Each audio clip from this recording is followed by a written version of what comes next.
On February 28, 2016, the entertainment industry gave the Oscar for Best Picture to Spotlight, a fictionalized version of the Boston Globe's reporting of sexual abuse and its cover-up within the Catholic Church in Boston.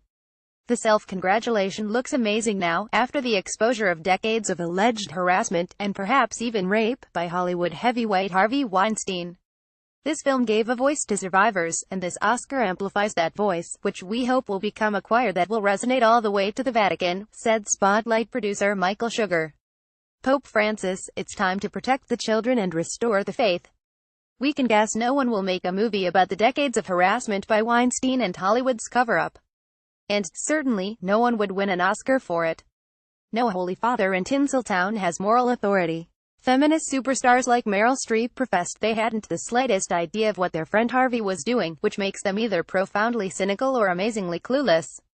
A far more believable response came from French actress Lise Seydoux, who wrote in The Guardian that she was groped by Weinstein. She said everyone knew what Harvey was up to and no one did anything. It's unbelievable that he's been able to act like this for decades and still keep his career. If the liberal intelligentsia found it completely unbelievable that a Catholic bishop might have been uninformed about sexual abuse by priests, then how do they expect anyone to believe it's impossible for the Streeps of Hollywood to be unaware? The news reports on this scandal have underplayed or ignored the deep hypocrisy of Weinstein's business efforts against bullying and sexual assault. His company distributed the documentary Bully to theaters in 2012. In 2015, it funded and distributed The Hunting Ground, a documentary pitched as a startling expose of rape crimes on U.S. college campuses, their institutional cover-ups and the devastating toll they take on students and their families.